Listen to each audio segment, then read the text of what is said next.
Hi guys, I'm Fred from Triple Scale Games, the dev of Save Your Nuts here for Bam Master Podcasts, and ready to kick some nuts.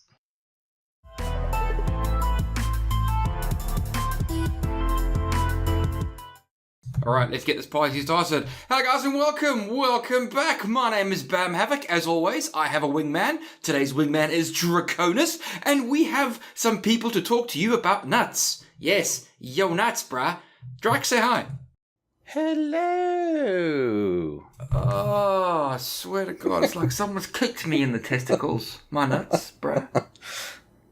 Well, maybe you should try to save your nuts.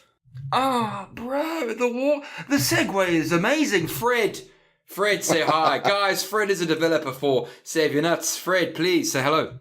Hello guys, I'm Fred from Triple Scale Games, and I'm the dev of the game Save Your Nuts. Yes, save your nuts. I must say, Fred, when we first featured you on our upcoming games a few weeks ago, it was a very cute game, and we both liked the look of it, and we did some research on you, and you are now here with us talking. So, Fred, please tell me a bit about yourself. Yeah, sure. So I'm from France, but now I live in Canada. I worked in the video game industry for 7 years, and I used to work at Eidos, Square Enix, on games like Deus Ex. But after some time, I decided to create my own little indie studio, and this is our first game, Save Your Nuts. And now we are 3 people working on it. Okay, so you were in France, and you're now in Kanakistan, right? So I understand that Kanakistan is just France 2.0, is that correct? Yeah, kind of. Yeah, it's in Quebec, in Montreal. So Oh, right. there's a lot of French people. So that's come from my accent. Alright, so the whole of Canada is actually called Quebec, then, is it? Yeah, it's Quebec. Yeah. There we go. All of Canada is Quebec. We've heard it here first, people. That's it. So you said there's 2 of you working on the game, is that right? So there is me. We are doing my specialty is more like programming, and also do business and a lot of other stuff. But the 2 others are helping with the visuals, like drawings and animatings. And how long since you guys started up Triple Scale Games? So it's a bit more than 2 years, 2 years and 2 months. The first year I was working alone, and now we are 3. Okay, cool. So then, I guess, having worked on things like Deus Ex, what was the inspiration for this game then? Like, how did you transition from something like that to a much more like child-friendly or family-friendly, I should say, like party game? Bro. This game is not child and family friendly, bro. It's about your nuts, son. Yeah, it's really meant for everybody. Like it's kid friendly, but it's also for adults and even for hardcore gamer. We'll talk about that after. But to answer to your question, when I was at Eidos, like it's a big company, you tend to really specialize on your area. And I was missing a bit of creativity, and also I like to touch to a bit to everything. So that's why I wanted to come back to indie. So I started a side project when I was still there working. After some time, when I saw I had something interesting, and I started to look for like a team for the game, and the inspiration came from a scene you can see often in parks in America. It's squirrels and dogs in parks, and the dogs try to chase the squirrels, and they never can catch it. It's kind of funny to see. So this was the main idea for the story of the game. And after we did a lot of iteration with our community, like a lot of cycle of developments, and now it's what it is right now. I didn't want to hug the mic, Bam. Are you ready? Bam. Sorry about that. I'm busy scratching my foot. Bit of an itch I need to scratch. Okay, right, happy days. Right, so online couch co-op. This game is perfectly suited for that. Why have you gone this sort of route? Because a lot of indie games are going sort of single player, and there's not a lot of co-op games out there in the indie scene. compared to the sort of single person sort of shooters and whatever have you. I think there seems still some indies doing it, but when you compare with a big AAA company, they clearly don't do it anymore. But yes, true, there is not so many good party games. I chose that because it's what I know the most. I really enjoy this kind of games. So I know like what are the core mechanics who works on the one who works less. So yeah, I was really comfortable working on the gameplay mechanics and refining it after with playtesting with people. I don't get sick about doing it, playing it. So it's an advantage for me. Well, let's dig into some of those different mechanics. I know you've mentioned dogs and squirrels, but there's multiple different types of animals that you can play in here. Not just dogs and squirrels. You've also got like raccoons and armadillos and talk about a little bit about each of those and why you might choose one over the other. Yeah, sure. So right now there is 6 characters in the game. We are planning to add more later. But yeah, in the beginning you have the dogs, the squirrel, armadillo, and raccoon, and you can unlock the beaver and the cat/wolf. Yeah, they all have a little specialty. So it's clearly a team-based game. So we wanted to let the opportunity to players to have to create kind of little strategies and select different character depending of the game mode they are playing on, depending of the map environment. So for example, like the dog is good to dig. There is some place you can dig to get special items like bomb, jetpacks, mines, stuff like that. So you can do that faster. The squirrel is a bit faster to move, but when you get the nut, when you catch it, you get a bit slower, and the squirrels have a bit less strength. So it's and after you have for example, the raccoon is like the opposite of the squirrel. Is good to carry the nut or other items. Armadillo, it's kind of funny. He can put himself into a ball and do like a rolling attack, like a charge in a straight line. Nice. And, yeah. And that's a raccoon. You sure you didn't miss the hedgehog there? Sorry, I didn't get that. You said the raccoon can roll himself into a ball. You sure that's not meant to be a hedgehog and blue, maybe, with some red sneakers? Sorry, I was meaning the armadillo. Oh, the armadillo! Right, okay, fair enough. Yeah. Sorry. I think you missed a trick there. You could have had an homage to the old Sega mascot there. So go on then, guys. It was important for us to add this specialty for our character because it's really something the community was asking since a long time. We didn't plan to do that in the beginning, but because especially for a party game like that on the indie, when we are trying to build a community, we are very careful about the feedbacks of the community and trying to integrate new their ideas, or like at least think about it, see if we can implement it or not. And yeah. And where is you and your community most active? Discord, Steam, Facebook, Twitter?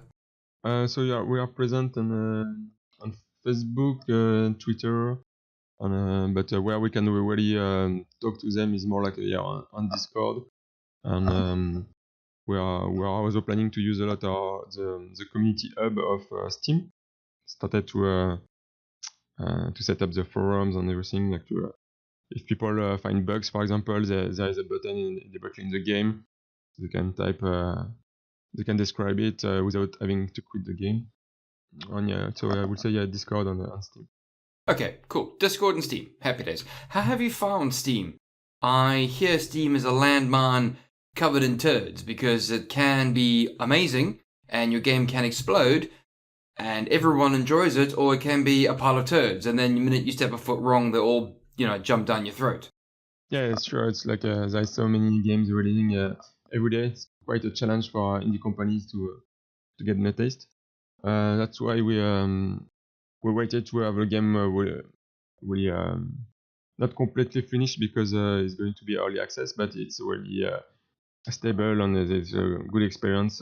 It could have be a release, but because we want to give the community the possibility to work with us, we wanted to do an early access and to help us to get noticed. We also have like a partner, a company who is doing public relation, so they help us doing trailers. Speaking about trailers, I have a brand new one I can share with you. It's going to be just released this weekend or next week. And yeah, this company of PR help us to contact media as well and to display the right description for all of the distribution platforms. So it helped us to focus on what were the best. The development of the game, and they help us handling the marketing and public relation. All right, so tell me, what are your thoughts, just on offhand, since you're going Steam, what are your thoughts about Epic? It's interesting, yeah, because the game was made with Unreal Engine.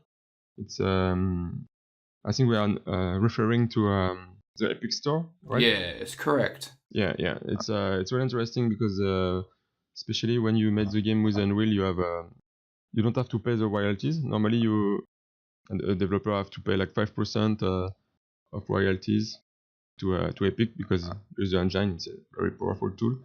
But if you sell the game on Epic, you remove this royalty. So you just have to pay like I think it's 10% for the distribution platform of Epic compared to Steam where it's 30%. It's a big difference for developers. So, based on what you've just said there, Epic seems, if you're using the Unreal Engine, Epic seems to be the better sort of choice with regards to that? Yeah, the thing is, it's still very new, Epic, the Epic Store, and they are progressively selecting the games to integrate in the platform. It's not like open to everybody yet. They are planning to open to maximum of people, but right now they are going progressively, so we have to wait to be like selected.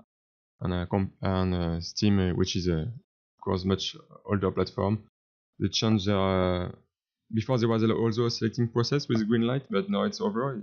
Anyone can publish a game on Steam. I think you just have to pay $100 and you can publish a game.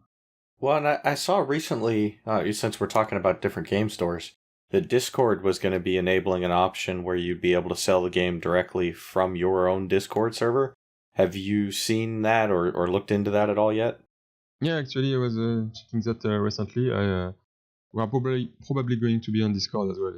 Yeah, there is like some lot of different configurations to do, but we passed that. So like there is like for example which presence you have to implement like some codes in your game. So when you are connected to game Discord can recognize this guy is playing Save Your Nets, and you can have some stats on what is the current mode, on how many players are playing and stuff like that. So yeah, I don't know when we are going to release on Discord, but it's coming. It's coming soon. Okay, so when it comes to the PR companies, I've obviously been dealing with that and all that nonsense. So when it comes to publishers, have you been looking at publishers? Yeah, we did since sometimes. It's quite challenging for this kind of party game, because usually publishers see them at kind of a niche market, which is kind of true, but there is still opportunities. And but very recently I got in contact with a big publisher from China, another from UK, and they seem really interested, but there is I cannot talk more about it because there is nothing signed yet. But it's looking forward to see how it's going to be. What's it called? Black Pearl Sierra Online or something? No. No, that's good. That's good. You guys be looking at publishers. You haven't perhaps thought of maybe looking at Humble. Looking at what? Sorry. Humble Bundle. Yeah. I know the platform, but usually developers wait a bit before going to a bundle. It's a very interesting store, but usually you make a very big discounts. So from a business point of view, it's usually it's better to wait at least 1 year or at least 6 months before going on bundle. But there is exception, of course. Like there are also publishers, so Fair enough. depends. It's case by case. That's fair enough. That's fair enough. So now we've sort of hammered out what the game is, who you are, publishers, all that nonsense, PRs and whatever have you. What are your hopes for Save Your Nuts? Yeah, for the IP. Yes, for the IP.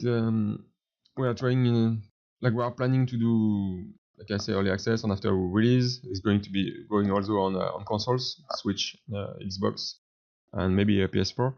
And we are really planning to do a game as a service, continue the development even after the official release, still based on the community. And after when we reach a point, bigger point, maybe why not thinking about Save Your Nuts 2. We don't know yet. But yeah, I think yes, the people seems to really like the title Save Your Nuts. Usually, even people who never saw the game, they see us in the expo, and they say, "Oh, Save Your Nuts, what is that?" they get interested. I tell you what, whenever I hear you, I just heard you say Save Your Nuts 2, all the bad dad jokes came out. Why did the squirrel cross the road to go fetch his other nut? I can just see it now. Why was a squirrel's cheek so full? Because he had your nuts in his mouth. I can just see all them bad jokes, bro. All them dad jokes.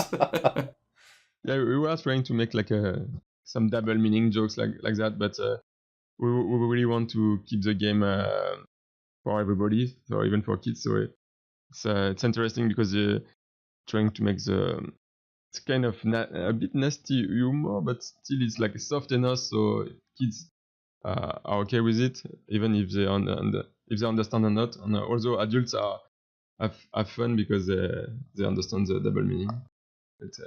The double entendre jokes, yes, you've got to play them quite tastefully because they can become very distasteful very quickly. If you watch films like Shrek and the like, you will notice that kids will love it because it's a cartoon, but grown-ups like it even more because there's grown-up humor. Those films will live forever, and if this game does that, I think you guys are set. Yeah, it's one of the intentions of the game. Mm-hmm. You're up, Drac? Well, I want to bring it back around since we did all the boring business stuff. I want to bring it back around to the game itself. That's the title of your porn film, bro. I want to bring it back round. Oh man. But I know we got to see when you and I were playing a little bit earlier today. We got to see some of the different levels, and each of these have their own challenges and obstacles. Yeah, the one with the ice was cool, sliding around, and yeah, there was one with a train where I got run over by some of the traffic and stuff. Hey, talk about how you guys came up with some of that and what that was like, throwing the different options in there, or was there stuff that didn't make it that you'd still like to maybe add to the game someday? Yeah, the initial idea was to really try to have one specific interactivity different for each level. Or for now we have 8 levels. I'm going to add more after. So it's like a kind of progressive. In the beginning, we try to get the atmosphere of North American parks on backyards and stuff like that, with simple mechanics. And after we add, like you say, the train, you can block the way. On the cars, you can you can knock out the pets. It was really a lot of different ideas. We tried, we made some playtests here, if it's fun and if people are enjoying the mechanics and changing. It was a lot of different iterations for each level, trying to make each different level really different, so you don't feel it's too repetitive, and you get more fun. And the game itself has 3 different game modes. I think I've only played 2 so far, but could you talk a little bit Mhm. about each of those and how they work? Yeah, sure. So the first one is capture the net. It's kind of capture the flag. You have one net to fall in the middle, and the both team have to try to pick it up and bring it to their house. So that's the first mode. Each mode you can play from 1 to 8 players, so you make teams, or you can also play with bots or online as well. The second mode is the battle. So there is no net. Uh, Actually, there is like each player have like 3 net balloon, like balloon in the form of net, which represent their kind of their life points. So when you get hit, you lose a balloon, and when you lose your 3 balloons, you are knocked out, and you have to wait for the rest of the player to kill each other. It's like a battle, like a death match, but cute. I almost think that mode could be called Bust Your Nut. Yeah. Fucking ultra, Jesus Interesting name. Why not? And the third one is the thief. So you start in the beginning with 5 nuts at a time, but when you still have to bring it in your house. But when it's done, the opposing team can still go to dig it up to take it back. And the game finish when one of the team have the 5 nuts, or after 5 minutes, it's the one who have the most. So each mode is meant to be like a kind of quick 5-minute game, so you to inside to replay to replay multiple times and change the characters, change the maps and the modes. Well, it's been a lot of fun so far, and I know I think you were a little concerned about potential lag and whatnot, but I know I'm here on the West Coast, you're over on the East Coast, and I didn't seem to notice anything when we were playing. It seemed to run pretty well, and so later today when I get Bamm and G in a game, we'll see how it runs between Europe and the US. I think in the current build, when you are the host, for now, like the multiplayer online multiplayer works with peer-to-peer, so someone have to create the game and the other player join it. So with the current version, you might experience a little lag if you are one of the player who join, but we are like looking at fixing that right now. So I think when the game will release in 2 weeks, this should be not here anymore, so it should be fine. Okay, before Drac asks these questions, I'm going to railroad him and cut him off at the knees, right? Now, I know that releasing on Steam affords you easier access to Xbox, right? My next question is going to be, how receptive is Switch towards your game? Yeah, Switch is, I think it's one of the most interesting platform for party games, because the console is kind of created for that. When you buy a Switch, you already have two controllers, like two the mini joypads, and yeah, it's really like more like a family consoles. So party games make a lot of sense, especially when you do couch party. And also you can move with it, so you can go to your friend's house with your Switch and take more controllers and all play together. But Xbox is still interesting, of course, on PS4 too, even if it's a bit more like I think PS4 is a bit more like hardcore player and maybe more solo players, but because there is not so many party games who release on PS4, it kind of make it interesting to bring it, so people who have PS4 and are missing it, they can still have it. Okay, right. Now, I want your honest opinion here. Don't ask anybody else to look at anybody else. Just look at the screen when you answer this question. Do you think the Switch is a console or a tablet? I consider it as a console. Wounded, bruh! I mean, yeah, but I mean, you can still play on your HD TV, and if the game is optimized properly, it can really compete with other consoles. I mean, it depends, of course, if you play like a very recent AAA with a very high-end graphics, it's not going to compete. But at least for party games like I'm doing, is like it doesn't make a big difference in terms of visual quality. Bam's just sad because he doesn't like to acknowledge the Switch as an actual console. He likes to just call it a tablet. Okay. Well, hang on. Let me just qualify this again for the 100th time. All right. Essentially, you're walking around with a controller in your hands that happens to be about half a foot across and happens to have a screen in it. So essentially, it's a tablet with two detachable controllers. Okay, so Yeah. you have to compare that to the tablet sales because it's a tablet with attachments. That's all it is. It's not a console. A console is a separate unit completely. But never mind. That's just an opinion on me, and I'm probably wrong. I understand your point, but yeah. You can also consider a Windows tablet as a console if you use it just for game, I guess. But Switch is just meant for games, so for me it's a console. Anyway. Apparently, Bam's idea of a mobile console is one without a screen. What? No. The mobile console I've got is my phone. That is my mobile console. When I want to game and I want to kick ass, I then use my PS4. When I want to talk to people on the internet and make content for the YouTubes, the Twitches, the streamers, and the iTunes and the Spotify's, but I use the PC. That's how it works in the world of Bamm. You know, and having a tablet that can't make a phone call, but it just doesn't work. It really doesn't work. but this is coming from the guy whose only game on his mobile console, i.e. his phone, is Hearthstone. That's the only game I've got on my phone. It's the only game I actually play on my phone. I didn't talk. I know, sad. Speaking about mobile, maybe we are going to release a demo version, single player demo version, so people can experience it for free. And if they like it, they can go to the console or PC versions. Now that's an interesting point you just raised there. Are you going to go to the Google Play Store and iOS, or just Google Play Store?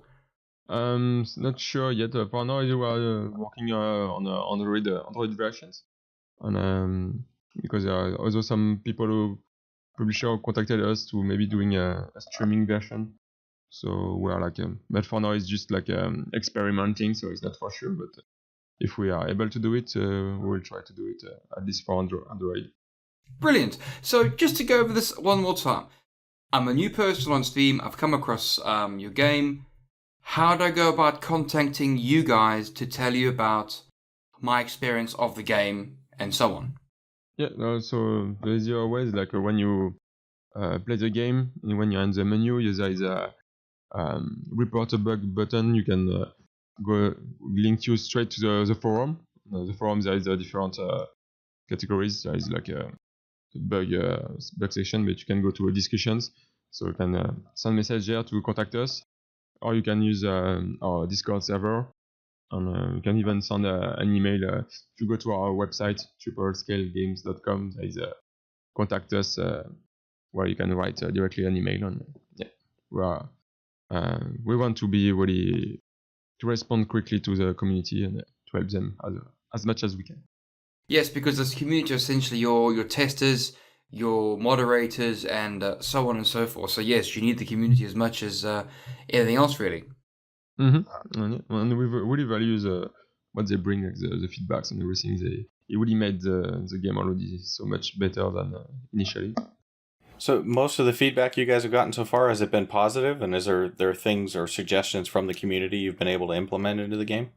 Yeah, sure. One of the biggest was the adding the specialty for each character, and also the fact you can play up to 8 players. In the beginning, it was limited to 4 players, and it was kind of it looks like doesn't seem much, but actually it's quite challenging technical point of view to be able to handle more than 4 players. But it really made sense for this game, so we did it. We will try to keep it for console versions as well.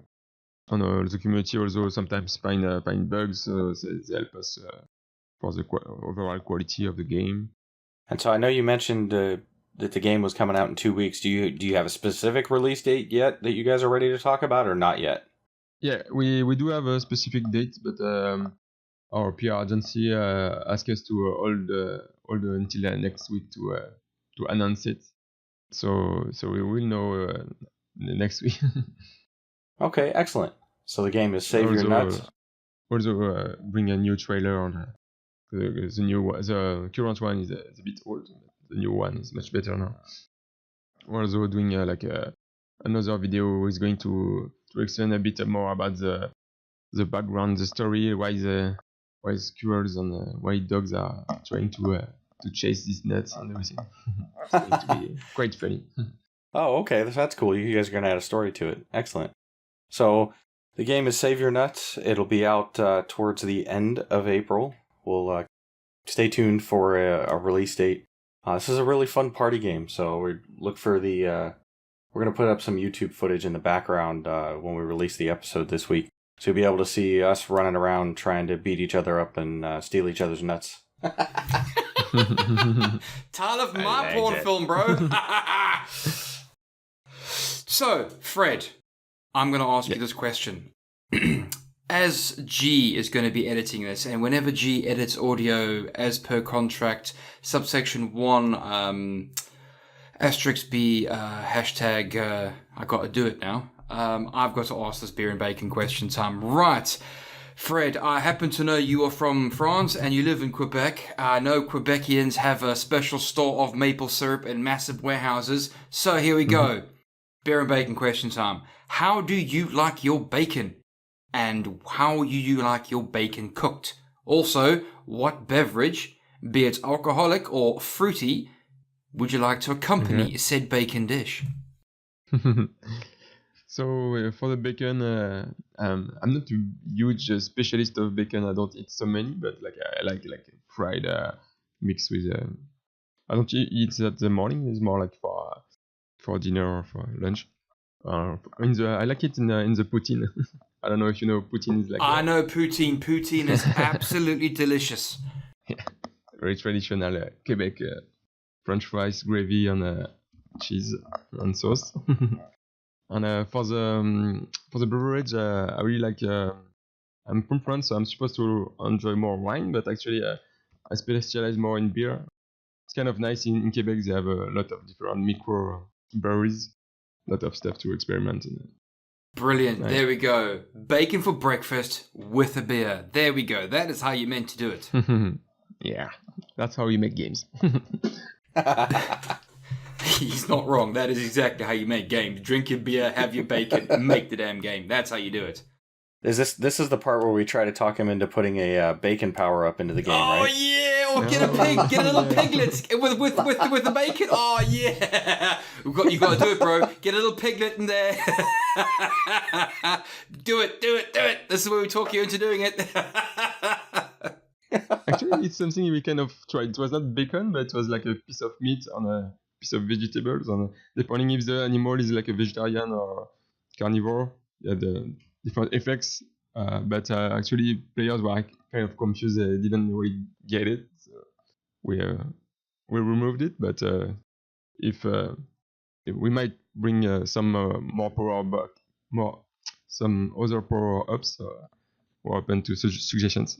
Bacon, bro, fair as a suggestion right there for you. With beer. Beer makes you happy. Yes. Well, I tell you what, I've got a suggestion for you when it comes to bacon. You could put a little frying pan with some bacon as the little icon for the power-up. And then what the person can do is when they pick that up, they can lay down, just like you have the little poop trails that slow people down, they can lay down little bacon grease trails that'll cause them to slip and slide. Oh, that's just gross, bro.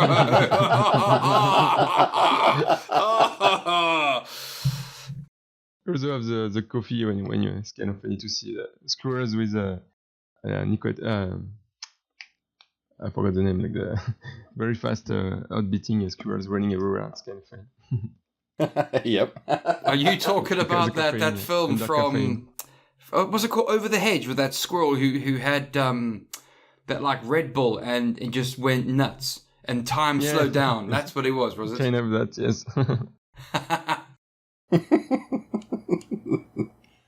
All right, Drac, wrap it up, son. Wrap it up. All right. Well, excellent, Fred. I'd like to thank you on behalf of the Bamsters here for sticking with us or showing up on the show here and letting us check out the game. Thanks for inviting me. And as mentioned earlier, folks, check it out on Steam. You can wishlist it on Steam. You can find them on their website, on Twitter, on Facebook, YouTube, and Discord. We'll make sure all the links are in the description below. And for myself, Draconis, that's going to be it. Right, guys, from me, Bamm Havoc, thank you very much for listening to us prattle on to your ear holes. Right, we spoke to Fred from Save Your Nuts and Triple Scale Games. Very funny game, very, very partyish game, and you heard it here. They're going to put bacon in the games, bruh. Fred, thank you for joining us. Thanks, guys. Salut tout le monde, c'est Fred de Triple Scale Games, développeur de Save Your Nuts. Et on est aujourd'hui avec Bamsters Podcast pour casser nos noix.